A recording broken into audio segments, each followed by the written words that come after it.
We have, I would say, limited defense capabilities against this weapon, depending on how it is delivered. There's got to be significant investment in missile defense. Having said that, we will never have 100% reliability in shooting a missile down once it's fired. There will always be that threat, and this is a very, very serious situation that we find ourselves in now. Nothing reassuring about that. North Korea's reported advancements in its nuclear program now raising questions about just how reliable the U.S. missile defense system really is. Joining me now to talk about it is Stephen Bucci. He is former Deputy Assistant Secretary of Defense for Homeland Defense, and he was responsible for overseeing policy involving air, land, maritime, and cyber defense domains.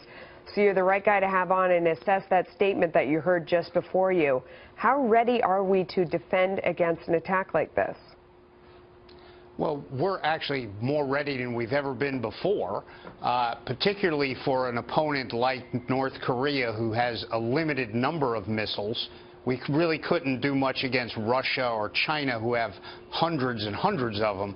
But in this case, we're better than average at doing it. Is it perfect? No. Do we need more of it? Absolutely, particularly in places like Hawaii. That's kind of the most likely target for somebody like Kim Jong-un. Yeah. But we're just not as good as we could be. Okay, that's not reassuring at all. I mean, I don't want to be prepared on a relative basis. We want to be prepared for an attack on an absolute basis. What needs to be done, and how much danger is there really? I mean, to say that we're better than average, that's not great.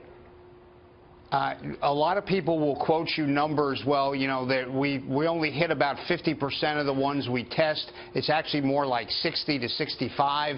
And to be honest with you, remember, we only test the stuff that we don't have set yet. The really good stuff we don't have to test anymore. But in the case of Hawaii in particular, we need to deploy already existing technologies. The Aegis Ashore system, it's the same missile system that's on our warships with its associated radars. The THAAD system, the one that we have put into into South Korea and into Eastern Europe, we test them there in Hawaii, but we don't have any deployed. So we really have the Americans who are closest to the threat and therefore the most likely target who don't have the capability to protect themselves. We need to get that deployed, and we could do that in weeks or months because it's already existing technology. Why is it not currently deployed? Just because we didn't think that there was a threat that could reach Hawaii? It was some of it is that, some of it is they have a plan to deploy a much more advanced technology that's about 6 to 8 years away. There's always a balance with defense spending like that.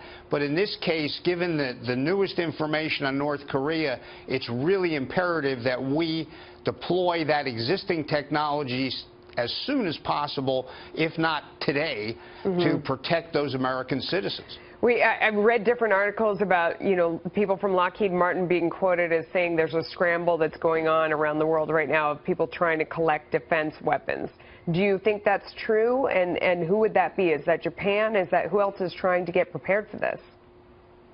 Well, our allies are, and we're helping some of them. We've helped South Korea. We're helping Japan, who has a lot of its own capability. We're helping our allies in Eastern Europe. Remember, because it's North Korea, it's also Iran that we're worried about. There's a lot of concern about ballistic missile threats, and people are trying to find a way to defend their territory and their civilians. And so, yeah, there's not enough of it out there. We produce most of it, and we ought to be deploying it to protect our citizens. Well, Stephen Bucci, we've terrified everyone, and now we're out of time. What can we do? Thanks for coming on. I hope you'll come back.